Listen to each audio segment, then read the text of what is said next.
What's up, everybody? Welcome back. As you can see, the car is in pieces. And by the way, happy 2025. Sorry I haven't been vlogging or anything lately. Just been very busy, and it wasn't picking up as much traction as I thought it would or hoped it would. But we're back at it. We're going to keep doing it. So about the car being apart. Obviously, the hood's off. It's up here. And as you can see, I got a heater. And I got a heater down there. It's cold in here. It's like 9 degrees. So I'm gonna try and stay warm and get to working. But today, what I'm doing is I will be taking out. Well, I already took out the master, but I will be putting in. This is the stock master. I will be putting in a booster delete from Chase Bays. As you can see on the bottom, it has a bias valve. So I won't be using that yet because I'm still running an inline hydro setup. But for the future, I'll be running that and hooking that up. Well, actually using it. It'll be hooked up, but I won't be able to use it because of how inline hydro setups work. But so I'll be taking this booster out, and then I'll also be running AN lines to the hydro. Because before, let me see, I think I got a light somewhere. Anyways, oh, there it is.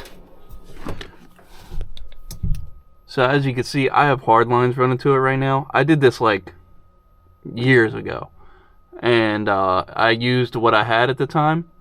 So now, since I'm already taking the brake lines off and I have to bleed them anyways, I might as well do AN lines.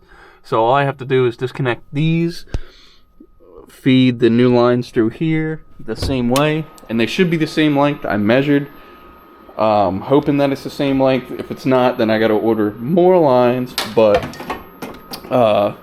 anyways, I'll just be removing the booster. I do have to go in the car now and be upside down to disconnect the back 4 bolts. As you can see, the new one has 4 bolts. That's how these bolt to the firewall. It has 4 bolts on the back side that also connect to the pedal. So all I have to do is disconnect this from the inside, pull it out, which it's not much room to pull it out, and then I will be able to start putting the new booster in, or new brake master in. So yeah, let's get to it. A few moments later. Alright, so that sucked. Going under the dash and doing those 4 bolts were the most annoying thing ever. I got like 60 cramps. It was bad. Yeah, I wish I did it before I put the cage in, and I wish it was easy to take the driver's seat out, but whatever, it's out. So here's the stock booster. This thing has never been out of this car. So, this, trash. Now, we can start setting up this bad boy. And what I realized is, see how this part right here is off center? So, in order to put this in, well, the reason why it's off centered and raised a little bit is so that the pedal underneath has more leverage to push this, since it doesn't have a booster, no vacuum assist. So what I'm gonna do is here, I'll show you guys. Let me grab the gasket. As you can see, I already kind of notched the gasket, but here, I'll flip it so you can see what I didn't notch, if I can get it off. So I'll put that on like that. As you can see, it doesn't line up with the hole. It overlaps. So I'm not sure that the gasket will still work. It doesn't really matter. But I do have to notch the firewall just up top here. So I'm going to do that. And then we'll get the booster in. And at least set in there, because then I can go inside the car and put the bolts in.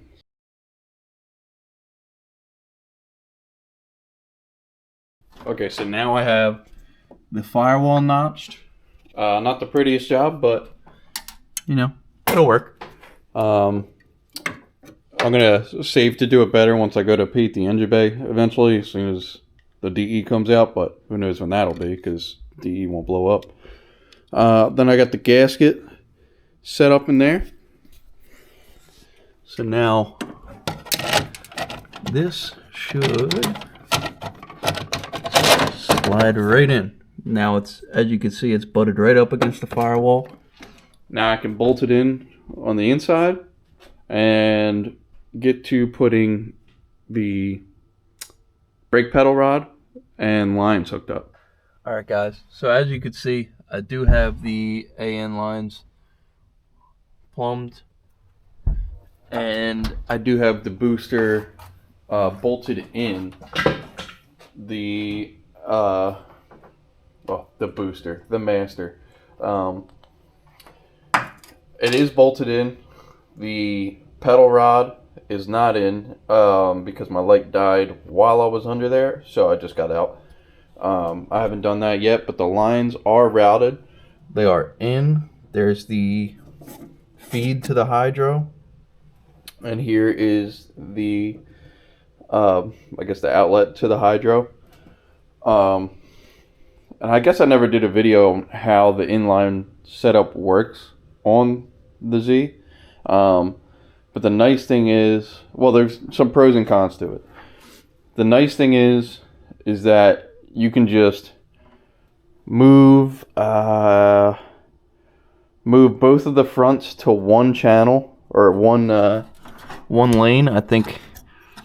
So these are the fronts, and these are the rears. So now, if you know how ABS works, it does, when it triggers, it does one corner and then the opposite corner. But you want to switch them so that it does not do both corners. Well, theoretically, delete ABS by unplugging it, and the only bad thing about that is you won't get a speedometer. Oh well, I don't really care. I don't street this car a lot. I don't daily the car. It doesn't really matter. But anyways, so on, let's just say on like lane 1, on the ABS block, you want the fronts, and lane 2, you want the rears. And all I did was swap, I think, these two lines, and then unplugged it. So now this acts as a distribution block. So technically, all you need to do is then run a line. Like if there was a line theoretically from that port down there to here, which is how it usually is, all you're doing, if you can imagine, is the hydro is in the middle of that. So one line comes out of the master into the hydro, out of the hydro, and into the ABS block. And now all they do is control the rears. Again, you don't want ABS if you do this setup. If you use the ABS block to make the inline setup, do not have your ABS plugged in. If ABS goes off, it's throwing the car. It'll do worse than what ABS usually does. It'll probably break a bunch of shit, plus it might just throw your car into a ditch. So unplug that. I have seen people take the module off of the block. I haven't tried to do that yet. Maybe I'll try and do that sometime this season. Take the block and take the control module off of it, because as you can see, this is the control module here for ABS, and this is just a block that routes the lines, and it just distributes it from 2 lines to 4 lines. So theoretically, I have seen people disconnect the computer from it on other cars. I don't know if it'll work with this. I'll try it and then I'll get back to you guys. But theoretically, if I take the ABS module off of the block and then plug it back in, I should have a working tach or a working speedometer. Because then, even if the ABS goes off, it will not trigger the lines because they will be disconnected. But I have traction control, the yaw sensor, and ABS deleted. So I just unplugged it just in case because I don't want to find out that I still have ABS tuned in the computer. But it should be all disconnected and deleted. So there you go. There's your inline hydro setup. So now what I'm going to do is I'm going to put the pedal rod and adjust that so that works. Then I'm done inside the car. And all I have to do after that is bleed the brakes. I do need to, obviously, I bled the hydro as much as I could by taking this outlet line and putting it in the reservoir and then just pumping the hydro with fluid in it. And if this is submerged in the brake fluid, then it'll just bubble, and when you let go of the handbrake, it won't suck in air. It'll suck in the brake fluid. So that's a good way to just bleed that part of the system. I don't think I'll have to bleed the system much, but you know, for how much I heat up the brakes and everything like that, it's probably a good decision to just flush the system anyways. So and I am using .4, but you know, I still probably boil the brake fluid at sometimes. So yeah, I just have to fill that up, bleed it, and for some reason my clutch master reservoir is empty. So I don't know why. I don't remember draining that. Maybe I did drain it to move it, but I don't know. I got to fill that up. Hopefully I don't have to bleed the clutch because that's super annoying. But yeah, so we'll go under the dash again as soon as my light's charged and set up the selector rod. I will, you know what, I'll explain that for you guys right now. Wherever the hell it is. Alright, so this is the pedal rod. Now you might be wondering why there's this weird, you know, attachment on the back of it, because usually it's just this piece.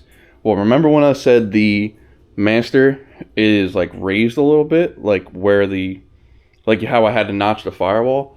Well, this, if it's normally mounted like straight, this will mount here instead of here. So theoretically this raises it in the car to match that. Plus the benefit of this is you get more leverage on your pedal, which helps for not having a booster.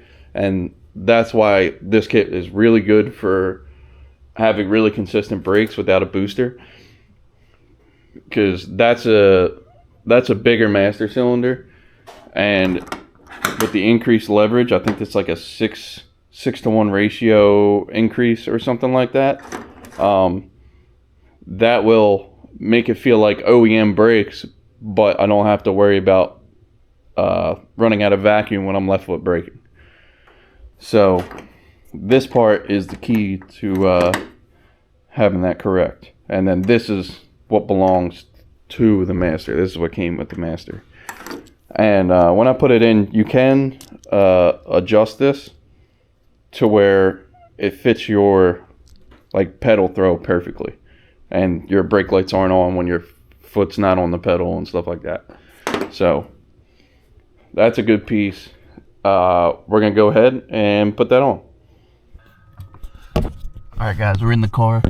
As you can see, hopefully you can see, this is the brake pedal.